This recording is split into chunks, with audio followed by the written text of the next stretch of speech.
27 milhões de mortos. Não é uma cifra, é o peso de um mundo que já não existe. Enquanto o mundo ocidental recorda o dia D, os tanques no deserto da África do Norte e as bombas sobre Londres, há uma guerra diferente, mais colossal, mais cruel, mais decisiva que ocorreu a leste. Esta é a história do Exército Vermelho. A história de como a União Soviética, com erros descomunais, com milhões de sacrifícios, com generais que aprenderam sob o fogo mais intenso jamais visto, deteve, girou e finalmente destruiu a Wehrmacht, a máquina de guerra mais letal que a Europa jamais havia produzido. Em 1918, a Rússia revolucionária não tinha exército. Tinha milícias de operários armados, marinheiros amotinados e o fantasma disperso do que outrora foi o exército imperial. V. e Lenin e seu comissário de assuntos militares, Leon Trotsky, precisavam construir uma força combatente do zero, no meio da guerra civil mais sangrenta que esse país jamais havia presenciado. A solução foi brutal e pragmática. Recrutar dezenas de milhares de ex-oficiais do exército czarista, os chamados especialistas militares, e mantê-los sob vigilância política mediante o sistema de comissários. Cada unidade tinha um comandante militar e um oficial político, cuja assinatura era necessária para validar qualquer ordem significativa. Era um sistema de desconfiança institucionalizada. Funcionou porque devia funcionar. A Guerra Civil de 1918 a 1921 forjou a mentalidade militar soviética de uma maneira que persistiria durante décadas. Os trens blindados que transportavam reservas de um fronte a outro, deslocando unidades inteiras por linhas interiores para tapar brechas, criaram o que se conheceria como a Guerra de Escalões. Algumas divisões de infantaria mudaram de fronte até 5 vezes no transcorrer do conflito. Esta experiência gerou uma compreensão profunda da necessidade de reservas estratégicas escalonadas em profundidade, uma lição que o Exército Vermelho nunca esqueceria. Mas a Guerra Civil também ensinou algo mais. O comandante de guerra civil Mikhail Nikolaevich Tukhachevsky e o teórico Vladimir K. Triandafilov chegaram a uma conclusão que mudaria a história da arte militar. Os exércitos modernos eram demasiado grandes para ser derrotados em uma única batalha catastrófica. Necessitava-se desarticular o inimigo com sucessivas operações ofensivas, cada uma seguida de uma exploração rápida em direção à retaguarda antes que o defensor pudesse se reorganizar. Desse princípio nasceu o que os soviéticos chamariam de a arte operacional, e dentro dela, a operação em profundidade. Não era simplesmente atacar. Era atacar simultaneamente em múltiplas profundidades, neutralizando todas as defesas do inimigo ao mesmo tempo, empregando tanques, artilharia, aviação e infantaria mecanizada em uma dança coordenada que impedisse o defensor de criar um fronte firme. Nos anos 30, enquanto o mundo olhava para outro lado, o Exército Vermelho se converteu no laboratório mais avançado de guerra mecanizada do planeta. Para 1936, a União Soviética havia formado seus primeiros 2 corpos mecanizados, 3 anos antes de a Alemanha criar suas primeiras divisões Panzer. As regulações de campanha provisórias daquele ano codificaram conceitos que os teóricos alemães apenas começavam a articular. O arsenal soviético incluía milhares de tanques. A produção havia alcançado 3.000 veículos blindados por ano desde 1933. Os exercícios de grande escala testavam o uso combinado de forças aerotransportadas, blindadas e infantaria motorizada para penetrações operativas de 100 km ou mais. Havia um problema, chamado Iosif Vissarionovich Stalin. A obsessão paranoica de Stalin com o controle absoluto o levou em 1937 a desencadear uma purga do corpo de oficiais que rivaliza com qualquer desastre militar da história. Tukhachevsky, o gênio que havia concebido a operação em profundidade, foi preso em 27 de maio de 1937. Em 12 de junho foi executado junto com o comandante de 2 distritos militares e 6 colegas de alto escalão. As cifras do que se seguiu são quase inconcebíveis. Os comandantes dos 16 distritos militares do país foram purgados. 90% dos comandantes adjuntos, chefes de Estado-Maior e chefes de seção. 80% dos comandantes de corpos e divisões. 91% dos comandantes de regimento, seus adjuntos e seus chefes de Estado-Maior. Em total, entre 34.000 e 54.700 oficiais foram destituídos, encarcerados ou executados. Dos 5 marechais da União Soviética, 3 foram fuzilados. O historiador militar David Glantz, em sua análise deste período, conclui que as purgas não só eliminaram a elite intelectual do exército, mas criaram um clima onde qualquer amostra de julgamento independente podia custar a vida. Oficiais jovens sem experiência de combate foram elevados de repente a comandos de divisão.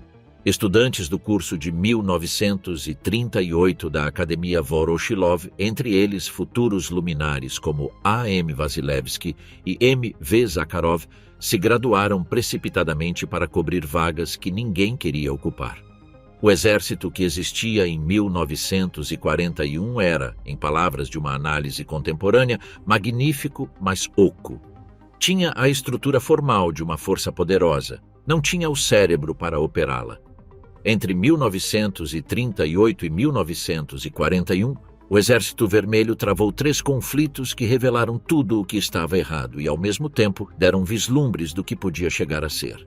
No Lago Kassan, em 1938, forças soviéticas chocaram-se com tropas japonesas durante semanas antes de ganhar um combate dispendioso e mal coordenado. As perdas foram desproporcionais para os resultados obtidos. Menos de um ano depois, no rio Khalkhin-Gol, na remota Mongólia exterior, um oficial que havia sobrevivido às purgas, Georgy Konstantinovich Zhukov, recebeu o comando das forças soviéticas com instruções de resolver o problema com os japoneses. O que Zhukov fez em 20 de agosto de 1939 foi uma classe magistral. Concentrou em segredo 57.000 homens, 498 tanques e 385 veículos blindados. Organizou um ataque de envolvimento clássico, enquanto uma divisão territorial atacava de frente para fixar o inimigo. Em poucas horas, as forças japonesas estavam cercadas. O assalto de 27 de agosto para romper o cerco fracassou. Em 15 de setembro, o Japão assinou um acordo de cessar-fogo. Zhukov havia levado a cabo, quase perfeitamente, os princípios da operação em profundidade que Tukhachevsky havia articulado. As baixas japonesas chegaram a 61.000 entre mortos, feridos e capturados. Mas a verdadeira revelação chegou nesse mesmo inverno. Em novembro de 1939, Stalin ordenou a invasão da Finlândia depois de negociações fracassadas. O que se seguiu foi uma catástrofe. O Exército Vermelho, privado de seus melhores comandantes e doutrina pelas purgas, atacou cegamente as defesas da linha Mannerheim. A 44ª Divisão de Fuzileiros foi destruída quase em sua totalidade nos bosques de Suomussalmi. Seus homens, mal equipados para o combate ártico, congelaram em suas posições enquanto os esquiadores finlandeses os cercavam e desmembravam metodicamente. O comandante da divisão foi fuzilado, dezenas de oficiais substituídos. As forças soviéticas sofreram 131.476 mortos e desaparecidos antes que a situação se reorganizasse o suficiente como para romper as defesas finlandesas em fevereiro de 1940. Timoshenko tomou o comando no noroeste. Treinou duramente suas tropas, organizou grupos de assalto especializados, concentrou a artilharia. Em 12 de fevereiro de 1940, um ataque completamente diferente, mais preciso, mais coordenado, mais concentrado, penetrou a linha Mannerheim. Em março, os finlandeses assinaram o armistício. O mundo exterior e, particularmente, os altos comandos alemães viram apenas o desastre inicial. O historiador Karl van Dijk assinala que os relatórios finlandeses da melhora soviética na segunda fase da Guerra de Inverno chegaram à inteligência alemã e foram ignorados. Hitler e o OKH extraíram a conclusão que queriam: o Exército Vermelho era incapaz de se defender. Foi o erro de cálculo mais caro da história militar. Em 23 de agosto de 1939, Joachim von Ribbentrop aterrissou em Moscou. Em poucas horas, os representantes de 2 regimes que se haviam proclamado mutuamente inimigos mortais durante uma década assinaram o Pacto Molotov-Ribbentrop. Publicamente, era um acordo de não agressão. Em suas cláusulas secretas, dividia a Europa Oriental em esferas de influência com uma frieza que teria escandalizado qualquer diplomata do século anterior. Por que Stalin assinou? A resposta curta é que desconfiava de todos por igual. A Conferência de Munique de 1938, onde a França e a Grã-Bretanha entregaram os Sudetos checoslovacos a Hitler sem sequer convidar os soviéticos à mesa, foi um sinal inequívoco para Moscou. Os ocidentais sacrificariam a União Soviética se isso comprasse paz para eles. Stalin aparentemente calculou que se Hitler atacasse primeiro o Ocidente, a guerra resultante duraria anos, dando-lhe tempo para reconstruir seu exército destroçado pelas purgas. O que não previu foi a velocidade do colapso francês. Quando a França caiu em 6 semanas em maio e junho de 1940, Stalin se encontrou de repente enfrentando uma Alemanha que controlava toda a Europa Ocidental e seu próprio exército ainda estava em recuperação. O pacto havia dado à União Soviética tempo, mas não o suficiente, e havia comprado território, partes da Polônia, os estados bálticos, a Bessarábia, que agora se convertia em uma armadilha.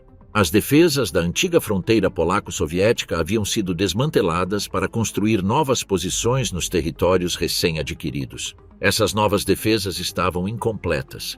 O exército estava adiantado, exposto, em posições que não podia defender. Na primavera de 1941, os dois exércitos mais poderosos do mundo se olhavam através de uma fronteira que ambos sabiam que não duraria. Do lado alemão, 152 divisões, incluindo 19 encouraçadas e 14 de infantaria motorizada, organizadas em 3 grupos de exércitos. Aproximadamente 3.350 tanques, 7.146 peças de artilharia e 2.770 aeronaves.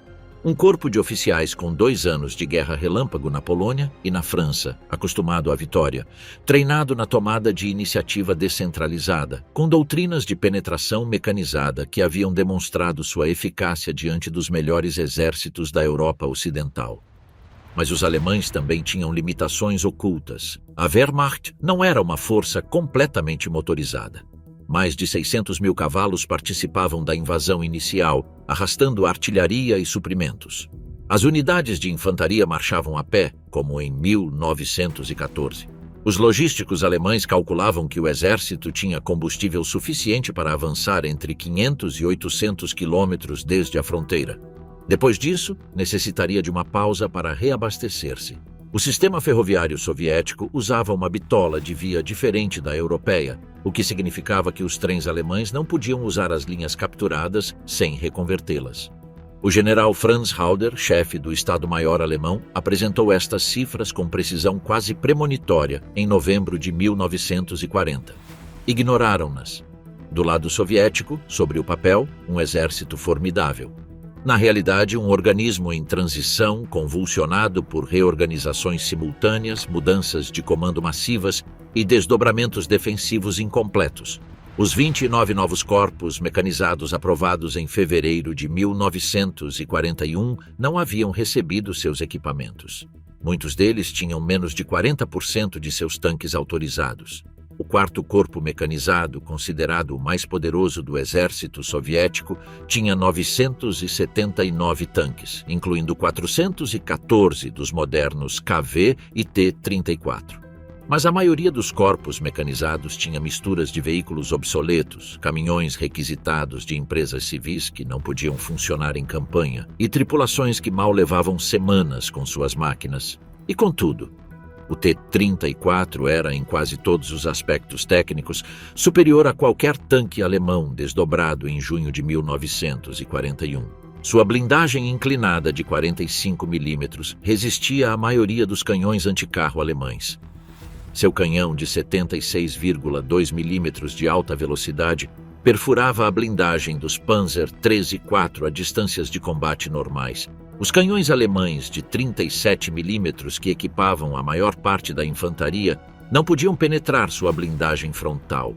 O tanque pesado KV-1, de 47,5 toneladas, era diretamente invulnerável a quase todas as armas alemãs, exceto os famosos canhões de 88 mm antiaéreos da Luftwaffe. Se o Exército Vermelho tivesse tido mais 4 anos para preparar-se, o panorama teria sido radicalmente diferente. Não os teve. Às 3 horas da manhã de 22 de junho de 1941, 30 tripulações de bombardeiros da Luftwaffe cruzaram a fronteira soviética a grande altitude. Em grupos de 3, atingiram 10 bases aéreas soviéticas principais exatamente às 3 horas e 15 minutos, no momento exato em que uma breve preparação de artilharia sinalizava o início da guerra terrestre. Quando o sol nasceu, 500 bombardeiros, 270 bombardeiros de mergulho e 480 caças atacaram 66 aeródromos soviéticos. A Força Aérea Vermelha perdeu mais de 1.200 aeronaves na primeira manhã da guerra, a maioria destruída no solo antes que seus pilotos pudessem decolar. As comunicações soviéticas colapsaram em horas. A rede telefônica civil, da qual dependia grande parte do exército, foi destruída pelos ataques aéreos e pela esmagadora massa de relatórios de emergência. As unidades de sabotagem alemãs, os Brandenburger, infiltradas com uniformes soviéticos, cortaram linhas telefônicas, capturaram pontes fundamentais e semearam o caos na retaguarda. No fronte ocidental, o general Dmitry Pavlov, comandante do fronte ocidental, perdeu o controle de suas forças nas primeiras horas. Seus exércitos do setor de Bialystok, o 3º e o 10º, ficaram presos em uma armadilha enquanto os grupos panzer alemães os envolviam pelo norte e pelo sul. Para 26 de junho, o general Pavlov enviou a Moscou a desesperada mensagem: até 1.000 tanques do 3º Grupo Panzer estão envolvendo Minsk pelo noroeste. Não há maneira de opor-lhes resistência. Não era exagero. Era a realidade. Para o final de junho, os grupos Panzer II e III haviam fechado suas tenazes ao redor de um bolsão enorme a oeste de Minsk, contendo a maior parte dos 13º e 13º Exércitos do fronte ocidental. Mais de 417 mil soldados soviéticos haviam sido mortos ou capturados. O fronte ocidental, como força organizada, havia deixado de existir. Pavlov foi executado pouco depois, mas mesmo neste caos sem precedentes, havia sinais do que viria. No sul, o general Mikhail Kirponos, comandante do fronte sudoeste, havia mantido contato estreito com os guardas de fronteira nos dias anteriores e alertou suas unidades quando os alemães se concentraram na fronteira. Seu fronte era abençoado com 8 corpos mecanizados. Nenhum estava completamente equipado, nenhum estava completamente treinado, mas é o general Konstantin Rokossovski, comandante do 9º Corpo Mecanizado com tanques T-26 obsoletos, tomou uma decisão que ilustrou o nascimento de uma nova capacidade. Em vez de atacar segundo ordens impossíveis, estabeleceu posições defensivas e emboscou a coluna principal da 13ª Divisão Panzer que avançava em direção a Rivno. Por primeira vez na guerra, o exército alemão encontrou o fogo massivo da artilharia soviética e sofreu baixas severas. A encarniçada batalha pelo flanco soviético sudoeste atrasou o grupo de exército sul pelo menos uma semana, ganhando tempo crucial que permitiria a evacuação parcial da indústria soviética em direção aos Urais. Em 24 de junho de 1941, Stalin assinou a ordem que criou o Conselho de Evacuação. Sob a direção de Nikolai Shvernik e com Alexei Kosygin como seu adjunto, o Estado soviético empreendeu uma das façanhas logísticas mais extraordinárias do século XX. Fábricas inteiras, com suas máquinas, seus engenheiros, seus operários e suas famílias, foram desmontadas e carregadas em trens que partiam em direção aos Urais e à Sibéria. A planta metalúrgica de Zaporozhye, no Donbas, requereu 8.000 vagões ferroviários apenas para o seu traslado a Magnitogorsk. Na área de Leningrado, onde o avanço alemão foi tão rápido que apenas 92 fábricas puderam ser relocalizadas antes que a cidade fosse cercada, uma antiga fábrica de tanques se converteu no complexo conhecido como Tankograd, em Chelyabinsk, que para o final de 1941 já produzia mais de 500 tanques pesados KV.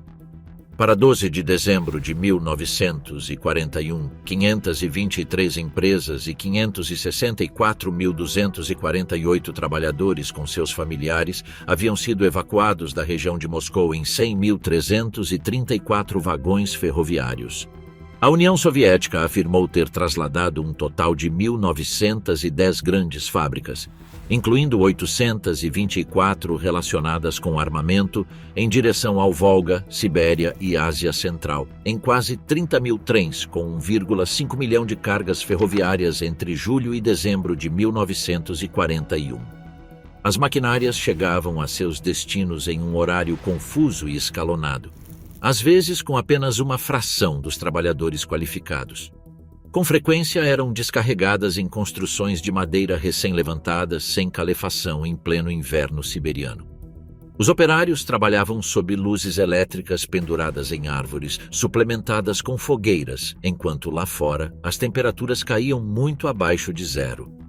Algumas fábricas estavam produzindo de novo em questão de semanas, outras tardaram mais de um ano.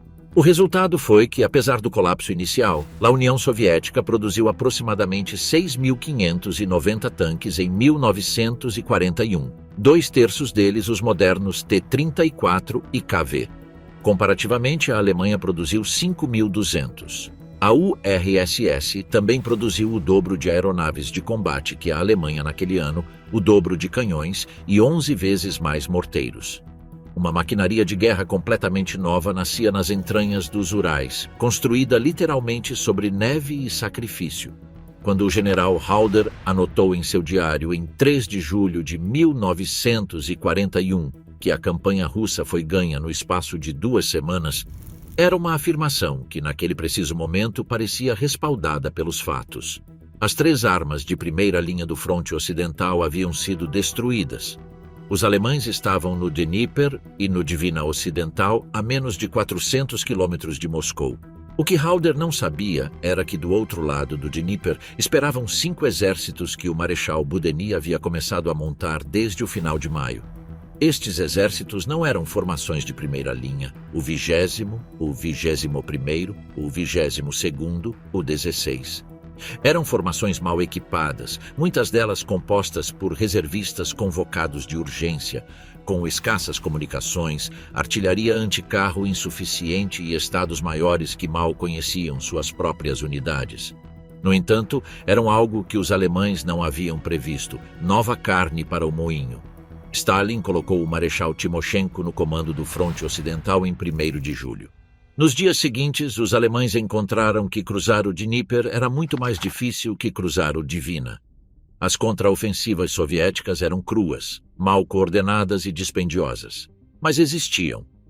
As divisões Panzer alemãs, que haviam avançado 700 quilômetros em 2 semanas, encontraram-se de repente fixadas em uma defesa encarniçada à qual não estavam acostumadas. Em 18 de julho, o Panzer Group de Guderian havia capturado as altitudes de Elnya, a 82 quilômetros a sudeste de Smolensk. Seus tanques haviam chegado ao limite logístico de seu avanço inicial. Os tanquistas alemães podiam ver ao longe as cúpulas das igrejas da cidade, que os mapas descreviam como a porta para Moscou, sem combustível, sem munição. As divisões se reduziam a companhias, as companhias a pelotões. O comandante da 18ª Divisão Panzer escreveu uma nota que capturou o estado de espírito.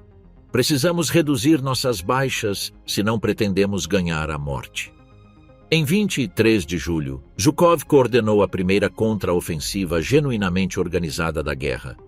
4 grupos operacionais atacando simultaneamente pelo norte, leste e sul contra o grupo de exércitos centro a leste de Smolensk. Os ataques foram descoordenados, dispendiosos e em grande parte fracassados em termos táticos, mas foram contínuos. Por primeira vez na guerra, o grupo de exércitos centro teve que se deter para defender. Em 30 de julho, a diretiva Führer número 34 ordenou ao grupo de exércitos centro passar à defensiva e preparar suas forças para operações futuras. Era a primeira vez que os alemães emitiam tal ordem desde que havia começado a Blitzkrieg em 1939. Enquanto Timoshenko continha o grupo de exércitos centro perto de Smolensk, ao sul estava se desenvolvendo o maior desastre de toda a guerra. O Marechal Semyon Boudeny, comandante da direção sudoeste, tinha ordens de manter Kiev a todo custo. Stalin estava convencido de que a ofensiva alemã principal viria eventualmente em direção a Moscou e que o movimento em direção ao sul era uma distração. Zhukov, em uma das poucas ocasiões em que se atreveu a contradizer diretamente o ditador, advertiu em agosto de 1941 que Kiev era uma armadilha. O grupo de exércitos sul estava sendo reforçado para uma pinça enorme. A advertência custou a Zhukov o cargo de chefe do Estado-Maior. O próprio Zhukov pediu para ser transferido ao comando do fronte de reserva. A premonição se cumpriu com uma precisão arrepiante. Guderian girou seu grupo Panzer em direção ao sul, atrás das linhas do fronte sudoeste. Kleist fez o mesmo a partir do sul. Em 14 de setembro de 1941, os dois grupos se uniram a leste de Kiev. Nas semanas seguintes, 4 exércitos soviéticos foram destruídos dentro do cerco. O 5º, o 37º, o 26º e o 21º, um total de 43 divisões com 452.720 homens e 3.867 canhões e morteiros. O general Kirponos, que havia advertido do perigo e pedido permissão para se retirar, foi morto durante uma tentativa de ruptura do cerco. A cifra alemã de 665 mil prisioneiros provavelmente triplicou o número de cativos reais, mas aproxima bem as perdas totais soviéticas na operação. E contudo, mesmo em Kiev, os alemães pagaram um preço. Haviam desviado sua energia e seus recursos do eixo de avanço principal. O tempo perdido no sul, quase 2 meses críticos, não podia ser recuperado. O inverno russo se aproximava. O caminho para Moscou estava intacto, mas o relógio corria contra os invasores. A Operação Tufão, a última tentativa alemã de capturar Moscou em 1941, começou em 2 de outubro. 3 grupos Panzer, reagrupados e parcialmente reabastecidos, golpearam as linhas soviéticas ao longo de um fronte de 350 quilômetros. O que se seguiu foi um dos momentos mais dramáticos de toda a guerra. Nos primeiros dias, os bolsões de Vyazma e Briansk engoliram mais de 650 mil soldados soviéticos. Em Moscou, em 13 de outubro, Stalin ordenou a evacuação da maioria dos escritórios governamentais e do partido para Kuibyshev, no Volga. O anúncio desta evacuação, combinado com boatos sobre os combates em Vyazma, produziu em 16 e 17 de outubro uma situação próxima ao pânico na capital. Apenas o anúncio radiofônico de que Stalin permanecia na cidade sufocou o caos. Zhukov foi enviado de Leningrado para tomar o comando do fronte ocidental. Encontrou que praticamente não havia forças para defender o caminho para Moscou. A batalha desesperada no bolsão de Vyazma, dirigida pelo general Lukin, ganhou dias cruciais enquanto unidades frescas chegavam da Sibéria. O general Katukov e sua 4ª Brigada de Tanques, equipada com os novos T-34, usaram por primeira vez táticas que se converteriam em características do exército soviético. Emboscadas a partir do bosque, ataques a partir dos flancos, recuos controlados que atraíam os panzer alemães em direção a linhas de antitanques preparadas. Perto de Mitsensk, em 6 de outubro, Katukov infligiu tal dano ao grupo de combate da 4ª Divisão Panzer de Guderian, que se abriu uma investigação especial no Estado-Maior alemão. Para novembro, o terreno havia se congelado, restaurando a mobilidade alemã, e Bock lançou sua investida final. O 3º Exército Panzer chegou a Klin em 24 de novembro. Uma ponte sobre o canal Moscou-Volga foi cruzada, colocando tanques alemães a menos de 35 quilômetros do Kremlin. Oficiais alemães afirmaram que podiam ver as torres da cidade através de seus binóculos. Foi o ponto mais próximo que a Wehrmacht jamais alcançaria. Em 4 de dezembro, as temperaturas caíram para menos 15 graus centígrados. Os motores dos tanques alemães não arrancavam sem ser pré-aquecidos por horas. Os soldados, sem equipamento de inverno adequado, sofriam congelamento massivo. As divisões de infantaria haviam perdido mais de 50% de sua força de combate em 2 meses. Ao mesmo tempo, Stalin havia acumulado em silêncio 3 novos exércitos, o primeiro de choque, o 20º e o 10º, frescos, bem equipados e equipados com esquis que esperavam na reserva da Stavka. Os soldados vinham dos distritos militares siberianos calejados no frio, preparados para a guerra de inverno que os alemães temiam. Às 3 horas da manhã de 5 de dezembro de 1941, quando a temperatura era de menos 15 graus centígrados e a neve cobria 1 metro de profundidade, o fronte de Kalinin lançou a contraofensiva. No dia seguinte, o fronte ocidental adicionou seus próprios ataques a partir de posições ao norte e sul de Dmitrov. A natureza do combate mudou da noite para o dia. Os esquiadores soviéticos e os batalhões de cavalaria penetravam entre os povoados que as unidades alemãs necessitavam para sobreviver. Os T-34 avançavam por caminhos que os tanques alemães não podiam usar. No norte, o primeiro exército de choque expulsou a 7ª Divisão Panzer de sua cabeceira de ponte sobre o canal Moscou-Volga. No sul, a cavalaria do general Belov cortou a rota de suprimentos do 2º Exército Panzer de Guderian. Em 10 dias, o grupo de exércitos centro havia sido empurrado entre 100 e 150 quilômetros em direção ao oeste. Klin foi libertada em 15 de dezembro. Guderian solicitou repetidamente autorização para retirar seu exército para posições mais defensáveis. O OKGA não tinha autoridade para concedê-la sem o consentimento de Hitler. Em 25 de dezembro, após um conflito final com o novo comandante do Grupo de Exército Centro, o Feldmarschall von Kluge, Guderian, foi dispensado do comando. Hitler assumiu o comando pessoal do exército. Sua ordem de resistência fanática tem sido criticada por gerações de historiadores militares alemães como outro exemplo de interferência amadora, mas neste caso, a maioria dos analistas conclui que a ordem foi correta. Os alemães careciam dos recursos e do transporte para construir uma nova linha defensiva. Defender no lugar, por duro que fosse, permitia-lhes ao menos conservar os rudimentos do abrigo e os suprimentos que os manteriam vivos até que chegassem reforços. O que Stalin não compreendeu foi que a vitória de dezembro não era o prelúdio da derrota alemã, mas o fim de sua própria ofensiva estratégica. Exigiu a seus comandantes estender a contraofensiva em todas as direções simultaneamente. Contra o grupo de exércitos norte, perto de Leningrado, contra o grupo de exércitos centro ao longo de todo o seu fronte, contra o grupo de exércitos sul, no sul da Rússia. Zhukov e Shaposhnikov advertiram que as forças disponíveis eram insuficientes. Stalin ignorou as advertências. A contraofensiva se estendeu. As unidades de cavalaria penetraram centenas de quilômetros na retaguarda alemã, mas careciam da massa necessária para explorar. O 2º Exército de Choque foi enviado através de uma brecha em direção à retaguarda do Exército do Norte alemão, perto de Leningrado. Ficou preso. Seus homens resistiram em condições de pesadelo durante meses. Em junho de 1942, o comandante que havia sido enviado para resgatá-los, o general Vlasov, foi capturado. Sua amargura pelo abandono o levou a colaborar com os alemães, um ato que os historiadores soviéticos apagaram meticulosamente dos registros durante décadas. Para a primavera de 1942, a linha do fronte havia se estabilizado. O cansaço era mútuo e ambas as partes se preparavam para o verão. Em maio de 1942, o Marechal Timoshenko planejou uma ofensiva ambiciosa para reconquistar Kharkov.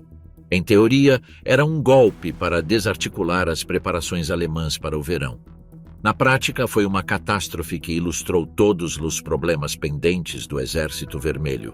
O plano era complexo, dependia de coordenação simultânea entre múltiplos exércitos e subestimou radicalmente a capacidade de resposta alemã.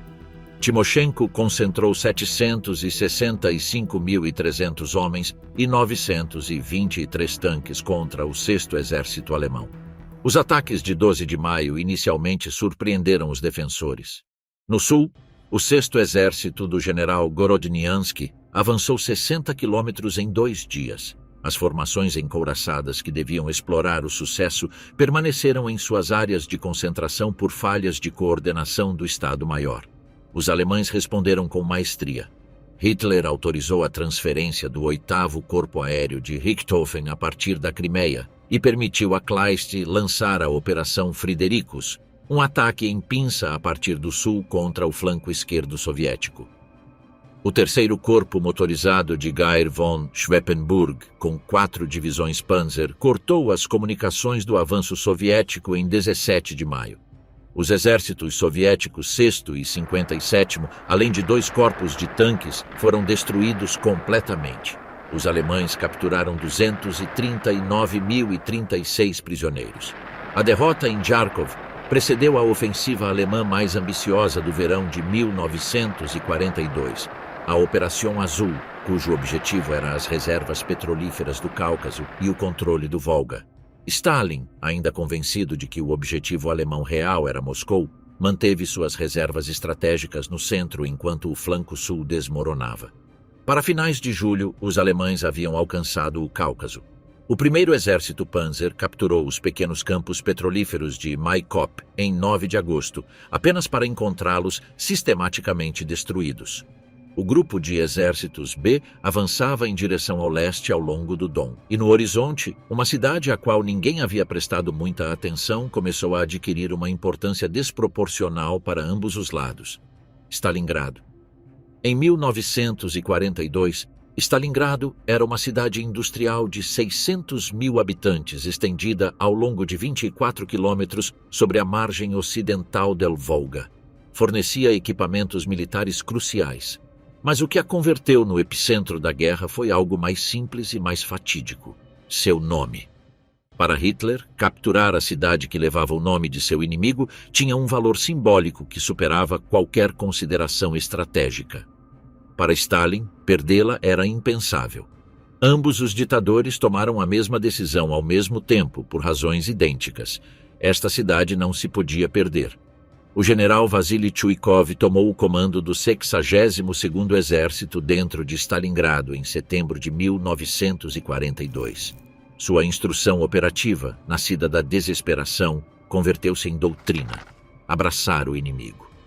Manter as linhas próprias tão perto das alemãs que a aviação e a artilharia pesada alemã não pudessem ser usadas sem destruir suas próprias tropas. Combater metro a metro, edifício a edifício, andar a andar, em uma guerra de proximidade onde a vantagem tática alemã se anulava. As batalhas pelas ruínas dos complexos industriais de Stalingrado. A fábrica de tratores, as siderurgias Outubro Vermelho, a fábrica de munições Barricade, são algumas das mais ferozes de toda a história militar. Regimentos que chegavam à cidade com milhares de homens se reduziam a centenas em dias. As divisões de Paulus revezavam suas unidades entre o combate ativo dentro da cidade e as posições defensivas no flanco. As baixas alemãs cresciam sem cessar. Ao mesmo tempo, a Stavka executava algo extraordinário, a operação de planejamento mais meticulosa que o Exército Vermelho havia realizado até então. Enquanto o mundo olhava as ruínas de Stalingrado, longe dos refletores, 2 frontes soviéticos acumulavam silenciosamente forças massivas de ambos os lados do saliente alemão. O general Alexei Antonov e os planejadores da Stavka haviam identificado o ponto fraco fundamental. Os flancos do 6º Exército de Paulus não estavam protegidos por forças alemãs, mas pelos exércitos romenos 3º e 4º, pobremente equipados e com escassos canhões anticarro efetivos. A Operação Urano não buscaria penetrar os alemães. Os rodearia através de seus aliados mais fracos. Em 19 de novembro de 1942, às 7h30 da manhã, o fronte sudoeste do general Nikolai Vatutin lançou a ofensiva. A temperatura era de menos 18 graus centígrados. O 26º e o 1º Corpus de Tanques do 5º Exército de Tanques de Romanenko penetraram os setores do 3º Exército Romeno em questão de horas. 3 divisões romenas, que totalizavam 27 mil prisioneiros, foram capturadas nos primeiros 3 dias. Os corpos de tanques avançaram até 70 km por dia, evadindo os centros de resistência. Ao amanhecer de 22 de novembro, o tenente-coronel G. N. Filipov organizou uma audaciosa manobra, formou 5 tanques, T-34 e 2 companhias de infantaria motorizada em coluna fechada, com todos os faróis acesos, e avançou em direção à ponte norte de Kalach-on-the-Don, como se fosse uma coluna alemã regressando de operações. Os sentinelas alemães o deixaram passar. A ponte foi capturada intacta. Pelo sul, o 4º Corpo Mecanizado do general Volsky penetrava a partir das posições do 4º Exército Romeno. Em 23 de novembro, o 26º Corpo de Tanques e o 4º Corpo Mecanizado se uniram perto de Sovetskoe. O 6º Exército Alemão, 22 divisões, 330 mil homens, estava trancado. O que se seguiu foi um dos desfechos mais sombrios da história militar moderna. O marechal do Reich Göring prometeu a Hitler que a Luftwaffe poderia suprir o Sexto Exército por ar. Para sustentar 330 mil homens, necessitavam-se de pelo menos 600 toneladas diárias. A Luftwaffe nunca superou as 300 toneladas em nenhum dia. Muitos dias entregou menos de 100. O general soviético P.S. Stepanov organizou o primeiro sistema soviético de defesa aérea sistemática da guerra. Anéis concêntricos de interceptores controlados a partir do solo e baterias antiaéreas. Os lentos Ju-52, os aviões de transporte alemães sem blindagem, voavam diretamente em direção a estas defesas. No período mais intenso da ponte aérea, a 4ª Frota Aérea Alemã perdeu 488 aviões de transporte e bombardeiros reconvertidos. Mais de 265 J-52, um terço do inventário completo da Alemanha. O Marechal von Manstein recebeu o comando do recém-criado Grupo de Exércitos Don com ordens de abrir um corredor em direção ao Bolsão. A Operação Wintergewitter começou em 12 de dezembro. O 57º Corpo Panzer de Kirchner, equipado com a 6ª Divisão Panzer recém-reforçada, avançou durante 8 dias, chegando a estar a apenas 50 quilômetros do perímetro de Stalingrado. Foi detido pelo 2º Exército da Guarda de Malinovsky. Em 31 de janeiro de 1943, o Feldmarschall Friedrich Paulus, recém-promovido, capitulou diante do 64º Exército Soviético. Em 2 de fevereiro, cessou toda a resistência organizada. De 330 mil homens capturados dentro do Bolsão, aproximadamente 91 mil marcharam em direção ao cativeiro soviético. Apenas 5 mil regressariam alguma vez à Alemanha. O 6º Exército havia deixado de existir. A vitória em Stalingrado demonstrou que o Exército Vermelho era capaz de planejar e executar operações estratégicas a uma escala que os alemães não haviam antecipado. Mas as semanas que se seguiram também revelaram que os velhos problemas persistiam. A tendência de Stalin de exigir ofensivas em demasiados frontes simultaneamente e a incapacidade do exército para sustentar explorações profundas sem ficar sobreestendido. Em fevereiro e março de 1943, enquanto o Exército Vermelho tentava explorar Stalingrado em direção a um colapso geral do Grupo de Exércitos Sul, Manstein executou uma contraofensiva magistral que recuperou Kharkov e deteve o avanço soviético no Rio Donets. As unidades soviéticas, exaustas depois de meses de operações ofensivas, careciam do combustível, da munição e dos reforços para resistir ao golpe dos blindados SS, Leibstandarte, das Reich, Totenkopf, que Manstein havia concentrado espertamente. Mas das cinzas do fracasso soviético na primavera de 1943 nasceu algo novo. O mapa do fronte, com sua peculiar curvatura, havia criado um saliente que os alemães só podiam olhar como uma oportunidade. O Bulge de Kursk, um bolsão soviético de 250 quilômetros de norte a sul e 160 de leste a oeste, que apontava em direção ao oeste como um punho. A armadilha perfeita.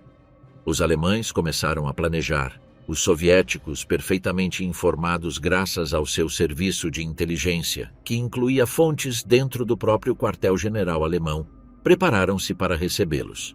Para o verão de 1943, a decisão estratégica fundamental no Estado-Maior soviético foi a mais contraintuitiva da guerra: não atacar. Zhukov e Vasilevsky convenceram Stalin de que o Exército Vermelho devia absorver a próxima ofensiva alemã, destruir seu potencial ofensivo e só então lançar as contraofensivas próprias. Não foi fácil.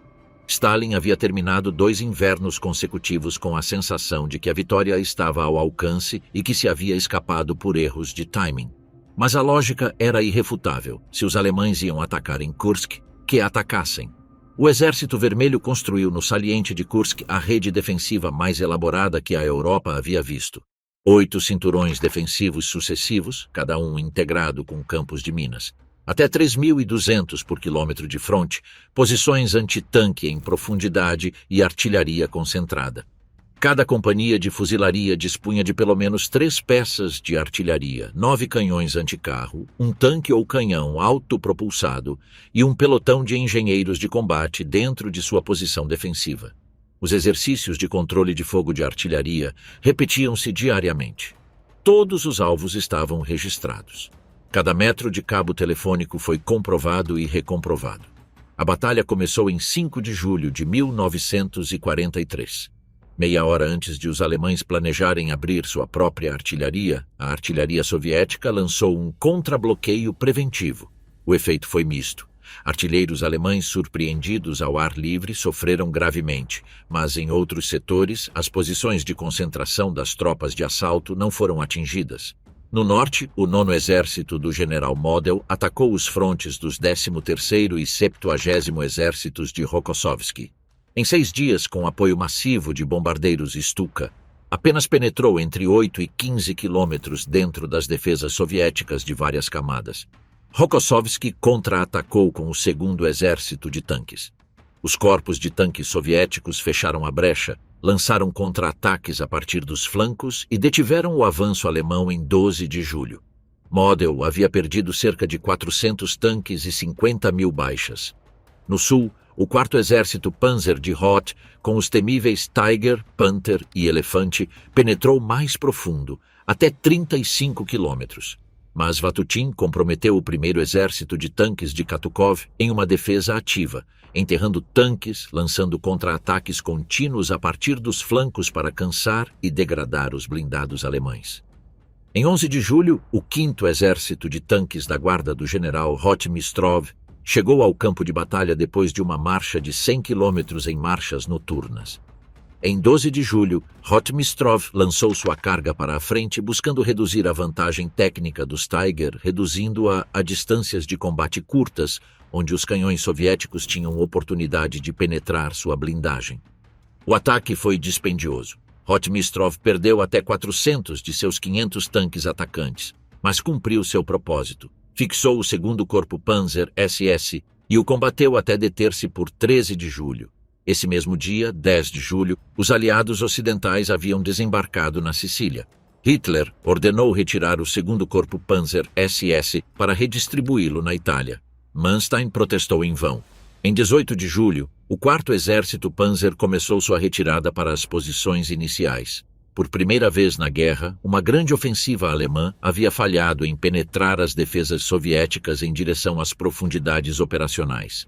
Em 12 de julho de 1943, enquanto os alemães ainda combatiam no saliente de Kursk, o Exército Vermelho lançou a Operação Kutuzov contra o saliente alemão de Orel, ao norte do campo de batalha. O 11º Exército da Guarda del General Bagramian, com 170.500 homens, 648 tanques e 3.100 peças de artilharia, criou uma penetração no primeiro dia que os corpos de tanques soviéticos exploraram antes que os alemães pudessem reagir. Em 5 de agosto, o 3º Exército de Tanques da Guarda do general Ribalco entrou em Orel. Para 18 de agosto, o saliente alemão havia sido completamente eliminado. 2 semanas depois, sem dar-lhes tempo para reorganizarem-se, os frontes de Voronezh e Steppe lançaram a Operação Rumiantsev ao sul do saliente de Kursk. O 1º Exército de Tanques de Katukov e o 5º Exército de Tanques da Guarda de Rotmistrov exploraram a brecha criada pelas forças combinadas. Belgorod caiu em 5 de agosto. Kharkov foi libertada em 23 de agosto. No momento em que os planejadores do Estado-Maior alemão tentavam compreender o que havia ocorrido no norte, o sul explodia. Quando tentavam estabilizar o sul, o norte voltava a mover-se. Era o conceito da ofensiva sucessiva que Tukhachevsky havia articulado nos anos 20 e que agora, com um exército maduro e suficiente massa, começava a funcionar com uma precisão mortal. Para finais de 1943, o Exército Vermelho cruzava o Dnieper em 40 pontos de travessia, a maioria improvisados. Os engenheiros soviéticos construíram balsas com troncos e galões de petróleo sob o fogo alemão. As unidades de vanguarda lançavam-se ao Dnieper em qualquer embarcação disponível. Em 6 de novembro de 1943, os tanques de Ribalco irromperam a partir da pequena cabeceira de ponte de Liutej, ao norte de Kiev, e em 3 dias haviam libertado a capital da Ucrânia. O ano de 1944 foi o ano em que o Exército Vermelho demonstrou que não só podia ganhar batalhas, mas sequenciá-las. Stalin planejou 5 ofensivas escalonadas que começavam no norte e trabalhavam em direção ao sul como uma maré que sobe, impedindo que os alemães concentrassem suas reservas em nenhum ponto antes que o seguinte ponto fosse golpeado. No norte, em 14 de janeiro de 1944, o fronte de Leningrado atacou a partir de uma cabeceira de ponte em Oranienbaum, que havia sido secretamente reforçada durante semanas de infiltração noturna. O segundo exército de choque, com 5 divisões de fuzilaria, 600 canhões e várias unidades blindadas, golpeou o flanco do 18º Exército Alemão que cercava a cidade. Um dia depois, o resto do fronte de Leningrado se uniu. Para 20 de fevereiro, o cerco de Leningrado, que havia durado 872 dias, havia terminado. A cidade que os alemães haviam prometido não tomar, mas simplesmente destruir, havia sobrevivido. Seus cidadãos haviam pago um preço que desafia a compreensão. Mais de 1 milhão de civis morreram durante o cerco, principalmente de fome. O inverno de 1941 a 1942 foi o mais mortal. Até 100 mil pessoas morreram em janeiro de 1942 apenas em Leningrado. As pessoas desmoronavam na rua e morriam antes que ninguém pudesse ajudá-las. A ração de pão para os trabalhadores não combatentes caiu para 250 gramas diárias. Para os dependentes, 125 gramas. Na Ucrânia, a maquinaria soviética funcionou com uma eficiência que teria sido inimaginável 2 anos antes. A Operação Korsun-Shevchenkovsky encerrou 2 corpos alemães, o 11 e o 32, em um bolsão perto do Dnieper. O general Konev executou uma elaborada operação de engano, simulando a concentração do 5º Exército de Tanques da Guarda nos bosques a oeste de Kirovograd, enquanto esse exército se movia silenciosamente 100 quilômetros ao norte. Em 24 de janeiro, o 5º de Tanques e o 6º Exército de Tanques fecharam o cerco. Os contra-ataques alemães de resgate chegaram a estar a menos de 15 quilômetros do bolsão. Nunca o abriram. Em 17 de fevereiro, o general Stemmermann deu a ordem de ruptura com os sobreviventes. Ao amanhecer, os tanques soviéticos e os cossacos a cavalo cortaram os fugitivos. Os soviéticos afirmaram 55 mil alemães mortos ou feridos e 18 mil capturados. Em 22 de junho de 1944, o 3º aniversário exato da invasão alemã da União Soviética, começou a operação que muitos historiadores militares consideram a maior derrota da história do exército alemão. Não em Stalingrado, na Bielorrússia. A Operação Bagration foi um exercício de engano estratégico e concentração operativa a uma escala que os alemães não haviam acreditado possível. Enquanto os blindados alemães observavam o sul, convencidos de que a próxima ofensiva viria contra o grupo de exércitos norte da Ucrânia, onde toda a inteligência alemã sinalizava uma enorme concentração soviética, a Stavka havia movido silenciosamente o 5º Exército de Tanques da Guarda, o 8º Exército de la Guarda e várias outras formações de primeira linha desde o sul em direção à Bielorrússia, sem que a inteligência alemã o detectasse. O grupo de exércitos centro do Feldmarschall Busch tinha 63 divisões defendendo um fronte de quase 600 quilômetros. Apenas 4 divisões estavam disponíveis como reservas operacionais atrás dessa linha. Muitas unidades dessas supostas reservas estavam comprometidas em operações antipartidárias na retaguarda. Os sistemas defensivos consistiam em um cordão de trincheiras sem profundidade real. Hitler havia designado várias cidades como fortalezas, Vitebsk, Orsha, Mogilev, Bobruisk, que deviam resistir indefinidamente, embora nenhuma tivesse as guarnições, o suprimento ou as defesas para fazê-lo.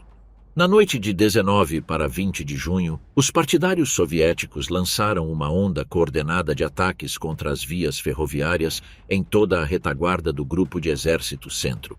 Mais de 10 mil pontos de sabotagem foram ativados simultaneamente. As linhas de suprimento, retirada e reforço ficaram paralisadas. Em 23 de junho, os exércitos de 4 frontes soviéticos atacaram em 5 pontos simultâneos. Para 25 de junho, o 53º Corpo de Exército Alemão estava trancado em Vitebsk com 35 mil homens. Para 27 de junho, o 1º Corpo de Tanques da Guarda e o 9º Corpo de Tanques haviam cruzado o Berezina, e começavam a convergir sobre Minsk pelo norte e pelo sul, respectivamente. O 4º Exército Alemão, mais de 100.000 homens, ficou trancado a leste de Minsk. Em 3 de julho, a 29ª Brigada de Tanques da Guarda entrou em Minsk pelo noroeste, enquanto a 4ª Brigada de Tanques da Guarda o fazia pelo nordeste. Essa mesma tarde, elementos do 1º Corpo de Tanques da Guarda chegaram a partir do sul. A cidade caiu em uma manhã sem que se organizasse nenhuma defesa significativa. Em 12 dias, o Grupo de Exércitos Centro havia perdido 25 divisões e mais de 300.000 homens.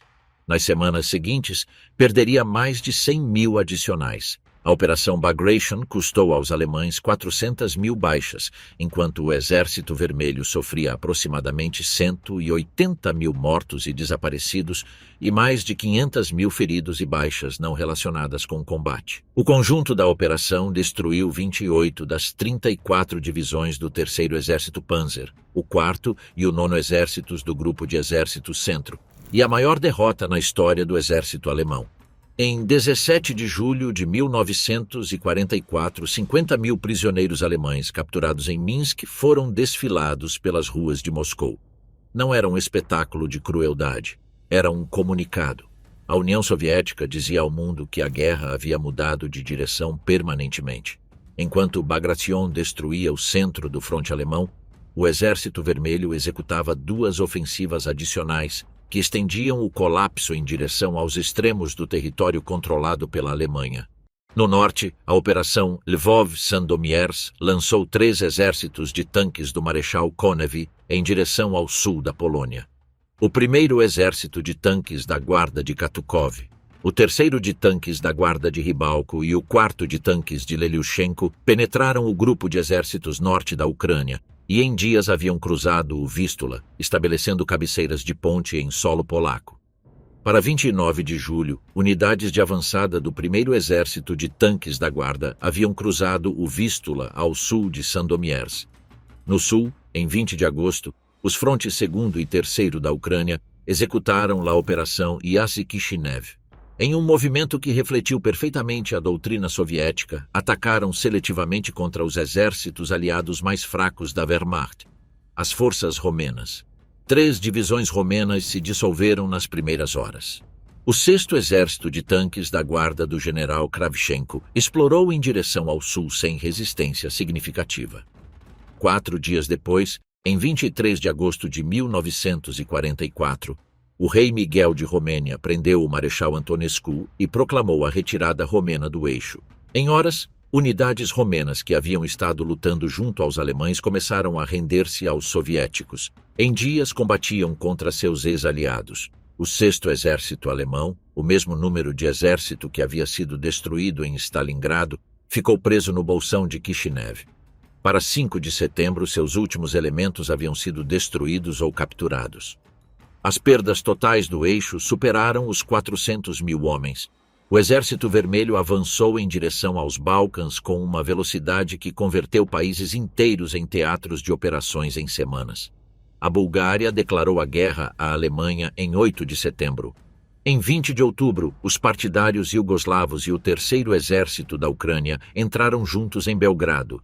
Para finais de 1944, o exército soviético era o dominante em toda a Europa Oriental e parte dos Balcãs. Em 12 de janeiro de 1945, exatamente 8 dias antes do planejado, acelerado a pedido dos aliados ocidentais que estavam sendo empurrados pela ofensiva das Ardenas, o 1º fronte ucraniano de Konev atacou a partir da cabeceira de ponte de Sandomierz. A preparação de artilharia foi um instrumento de precisão, não de destruição bruta. Os batalhões de vanguarda ocuparam primeiro as posições alemãs de primeira linha com artilharia de apoio específica. Quando começou o bombardeio principal, este o fez com uma elaborada sequência desenhada para enganar os defensores. Primeiro, um fogo massivo. Depois, um silêncio de vários minutos que induzia os alemães a sair de seus búnkeres para ocupar suas posições de tiro. Depois, outro bombardeio que os pegava em campo aberto. Às 14 horas do primeiro dia, os exércitos de tanques 3º da Guarda de Ribalco e 4º de Leliushenko estavam explorando através das divisões de infantaria atacantes em direção ao interior do dispositivo alemão. Ao final do primeiro dia, O fronte havia penetrado 35 quilômetros de largura e 20 de profundidade. Em 14 de janeiro, o primeiro fronte bielorrusso de Zhukov atacou a partir da cabeceira de ponte de Magnuseu.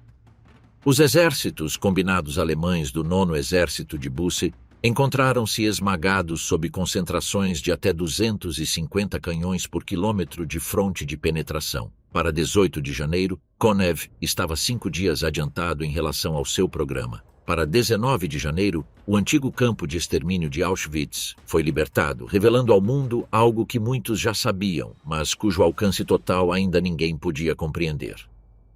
Os combates do verão de 1939 a janeiro de 1945 no fronte do leste haviam produzido baixas que definem os limites da linguagem humana para descrever a destruição. Apenas entre o primeiro ucraniano e o primeiro bielorrusso, na Operação Vistula-Oder, os alemães perderam efetivamente o 9º Exército e o 4º Exército Panzer. Grupos Nering e von Sauken, o que restava de exércitos inteiros, atravessaram 400 quilômetros de território controlado pelos soviéticos em um recuo desesperado em direção ao Oder. Para 31 de janeiro, unidades do 2º Exército de Tanques da Guarda de Bogdanov haviam alcançado o rio Oder, perto de Küstrin. Apenas 60 quilômetros separavam essas tropas de Berlim. Apenas 60 quilômetros. E então Stalin deteve o avanço. Por décadas, a explicação oficial soviética para esta parada foi logística. O flanco direito de Zhukov estava exposto, as linhas de suprimentos sobreestendidas, as tropas exaustas depois de 700 quilômetros de avanço em 3 semanas. Tudo isso era verdade, mas talvez houvesse outra razão. Em 4 de fevereiro de 1945 começou a Conferência de Yalta. Stalin, Roosevelt e Churchill reuniram-se na Crimeia para decidir o mundo do pós-guerra. Entre os acordos mais importantes, um protocolo assinado em Londres em setembro de 1944 havia dividido a Alemanha em zonas de ocupação. A União Soviética receberia Berlim e o leste da Alemanha independentemente de quem tomasse a cidade. Esse acordo foi confirmado em Yalta. Mas a Áustria, a Ostmark que Hitler havia anexado em 1938, não estava incluída nesse protocolo. A Áustria era tecnicamente território não repartido. Stalin era o tipo de jogador de xadrez que nunca deixava escapar uma peça sem reclamá-la. Em 17 de fevereiro, apenas dias depois de Yalta concluir, Stalin emitiu instruções que ordenavam ao 2º e 3º frontes ucranianos preparar uma ofensiva em direção a Viena. Os melhores exércitos de tanques, incluindo o 6º de tanques da Guarda de Kravchenko, foram redirecionados ao sul em vez de ao oeste. Em 6 de março de 1945, Hitler lançou sua última grande ofensiva ao norte do lago Balaton, na Hungria. 10 divisões Panzer, incluindo a elite 6º Exército Panzer SS de Dietrich, recém-chegado das Ardenas. A ofensiva penetrou profundo no fronte soviético no primeiro dia. Tolbukin rogou a Stavka que lhe permitisse comprometer as reservas designadas para a ofensiva própria. A Stavka negou categoricamente. O fronte dobrou, não se rompeu. Para 15 de março, a ofensiva alemã havia expirado. No dia seguinte, os exércitos soviéticos que haviam absorvido o golpe mais forte giraram e lançaram sua própria investida. Em questão de dias, o 6º Exército Panzer SS recuava mais rápido do que havia avançado. Em 13 de abril, os tanques de Kravchenko entraram em Viena. A Áustria seria ocupada pelo Exército Vermelho. O objetivo de Stalin havia sido cumprido. No dia seguinte, 14 de abril, a artilharia soviética abriu o bombardeio preliminar ao longo do Oder e do Neisse. Berlim esperava. Em 16 de abril de 1945, às 3 horas da manhã, 143 refletores antiaéreos iluminaram o fronte alemão diante das posições de Zhukov, na cabeceira de ponte de Küstrin. O plano de Zhukov era ambicioso, usar a luz para ofuscar os defensores enquanto sua infantaria avançava. O plano falhou. A poeira e a fumaça do bombardeio preliminar bloquearam a luz. Os soldados alemães não estavam ofuscados. Estavam simplesmente apontando em direção à luz para ver de onde disparar. Os atacantes avançavam em direção aos seus próprios refletores. O 8º Exército da Guarda de Zhukov atolou-se nos altos de Shiloh, uma linha de colinas que dominava o único caminho direto para Berlim. Zhukov, observando a partir de um posto de comando avançado, perdeu a paciência. Comprometeu prematuramente seus exércitos de tanques, que ficaram presos no emaranhado de artilharia e veículos de suprimentos das divisões de fuzilaria. 9 divisões alemãs solidamente enterradas haviam conseguido desacelerar toda a maquinaria mais poderosa que o Exército Vermelho jamais havia concentrado em um único fronte. Não foi até 20 de abril que as forças de Zhukov penetraram o 4º cinturão defensivo alemão e começaram o avanço em direção aos subúrbios orientais de Berlim. Enquanto isso, ao sul, Konev progredia melhor. Sua artilharia havia executado uma preparação mais cuidadosamente calibrada. No primeiro dia, suas forças haviam cruzado o Neisse e penetrado 1,5 quilômetro dentro do 2º cinturão defensivo. Em 20 de abril, o 3º Exército de Tanques da Guarda tomava o quartel-general do OKH em Zossen, a 30 quilômetros do centro de Berlim. Stalin observava e decidiu incentivar a competição. Em conversas telefônicas com Zhukov e Konev de 17 de abril, apagou a linha divisória entre seus 2 frontes nas proximidades de Berlim. O primeiro a chegar levaria o prêmio.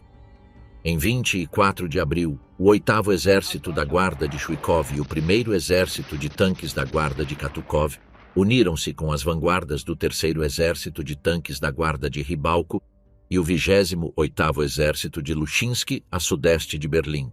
O 9º Exército Alemão estava cercado, a cidade também. Em 29 de abril, os primeiros elementos do 79º Corpo de Fuzilaria do 3º Exército de Choque começaram o assalto simbólico ao Reichstag. Em 30 de abril, batedores da 150ª Divisão de Fuzilaria hastearam o estandarte vermelho sobre o edifício. Hitler suicidou-se nesse mesmo dia. Em 2 de maio, o general de artilharia Helmut Weidling, comandante da guarnição de Berlim, rendeu os últimos defensores da cidade. A Batalha de Berlim havia durado 17 dias. Havia custado ao Exército Vermelho 361.367 baixas, 81.116 delas irrecuperáveis. A Wehrmacht perdeu 458.080 mortos e 479.298 prisioneiros. A magnitude da contribuição soviética para a derrota do nazismo é difícil de comunicar com números, mas os números são tudo o que temos. O Fronte do Leste absorveu aproximadamente 75% a 80% do poder militar alemão ao longo de toda a guerra. Nos momentos mais críticos de 1941 e 1942, quando a Grã-Bretanha e os Estados Unidos mal começavam a mobilizar-se, a União Soviética sustentou praticamente sozinha o esforço de guerra terrestre contra a Alemanha. O Exército Vermelho travou o maior número de combates contra as maiores concentrações do exército alemão durante todo o conflito. As baixas militares soviéticas totais são estimadas em aproximadamente 8,7 milhões de mortos em combate, com entre 1 e 2 milhões adicionais mortos no cativeiro alemão. As baixas civis soviéticas causadas diretamente pela guerra, massacres, fome, doenças relacionadas com o conflito, são estimadas em 14 a 17 milhões adicionais. As cifras exatas variarão sempre dependendo da metodologia e das fontes. A cifra total comumente citada de 27 milhões de mortos soviéticos é uma estimativa amplamente aceita que tenta englobar todas as categorias de perdas. Em termos de equipamento, o Exército Vermelho destruiu ou capturou, segundo estimativas do próprio Estado-Maior alemão, 75% de todas as divisões alemãs consumidas na guerra. A Wehrmacht sofreu no Fronte do Leste perdas que aumentavam a cada ano. 1941 viu os maiores avanços alemães com os menores custos relativos. 1942 foi mais dispendioso. 1943 foi o ano em que os alemães começaram a perder mais do que podiam substituir. 1944 foi o colapso. 1945 foi o apocalipse. O que o Estado-Maior da Wehrmacht documentou internamente e que suas memórias de pós-guerra tentaram minimizar era que o Exército Vermelho, por volta de 1944 e 1945, era, em qualquer medida operacional objetiva, um exército de primeira classe. Seus comandantes, Zhukov, Konev, Rokossovski, Vasilevsky, Malinovsky, Tolbukin, Bagramian, Vatutin, haviam aprendido sob o fogo mais intenso da história humana e haviam sobrevivido e crescido precisamente porque o custo do erro era a morte, própria ou de seus soldados ou de ambos. O economista de guerra Harold James observou que os aliados compraram a derrota alemã em sangue soviético e pagaram em lata de spam. Não é uma metáfora perfeita, mas captura uma verdade. O Lend-Lease anglo-americano foi crucial para equipar o Exército Vermelho, especialmente os 409 mil caminhões que finalmente permitiram a logística de exploração profunda que a doutrina soviética sempre havia exigido, mas nunca antes havia podido executar. Mas o preço em vidas foi soviético. A transformação do Exército Vermelho entre 1941 e 1945 é um dos fenômenos mais notáveis da história militar. Começou como um exército decapitado pelas purgas, surpreendido institucionalmente, preso em transição entre doutrinas, com comandantes aterrorizados de tomar iniciativa, com comunicações que desmoronavam sob o primeiro choque e com uma logística que não podia sustentar as operações que sua doutrina exigia. 4 anos depois, era o exército mais experiente na história da guerra mecanizada.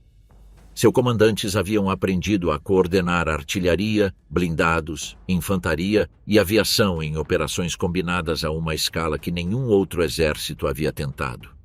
Seus estados-maiores podiam mover múltiplos exércitos em complexos remanejamentos sem que a inteligência inimiga o detectasse. Suas operações de engano estratégico, a Maskirovka, eram executadas com uma sofisticação que repetidamente deixava o OK alemão acreditando que o ataque viria no setor errado. O preço desse aprendizado é incalculável. A cada ano da guerra, o Exército Vermelho aperfeiçoou suas técnicas enquanto pagava com milhões de vidas.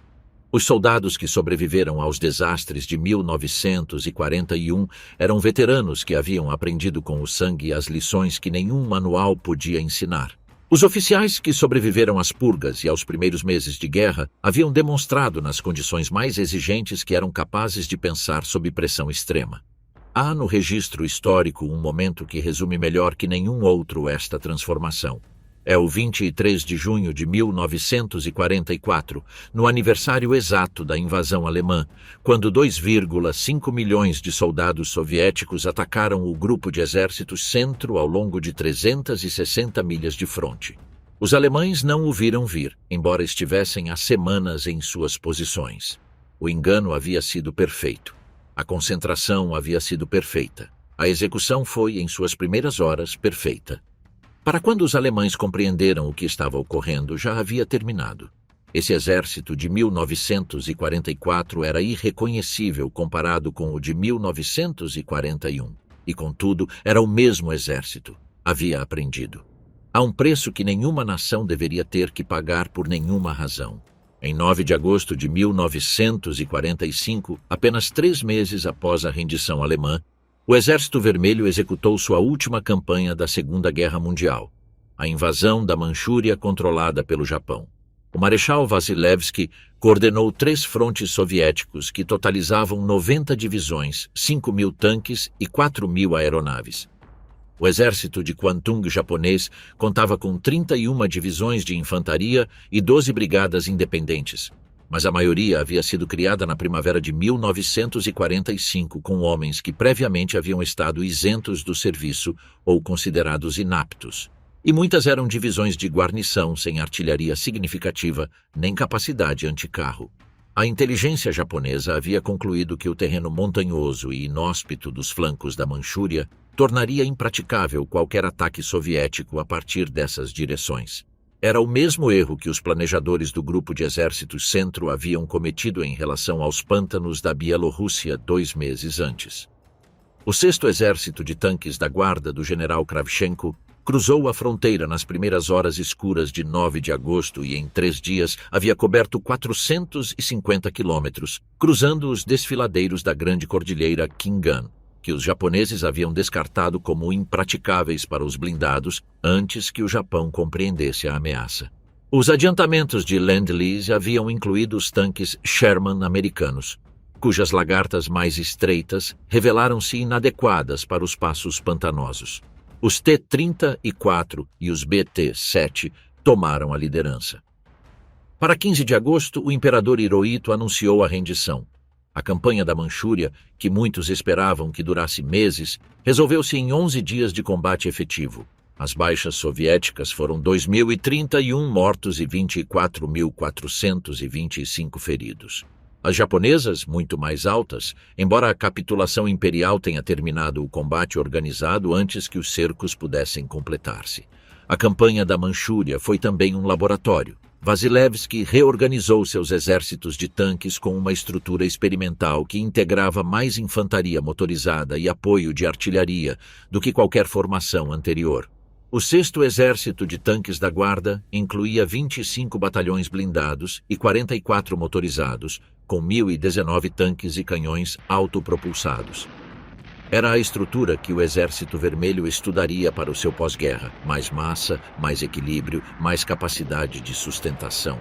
A última bala do Exército Vermelho na Segunda Guerra Mundial foi disparada nos arquipélagos das Kurilas, nas semanas que se seguiram à rendição japonesa de 2 de setembro. Soldados soviéticos e japoneses combatiam em ilhas que ambos sabiam já não ter nenhum significado estratégico.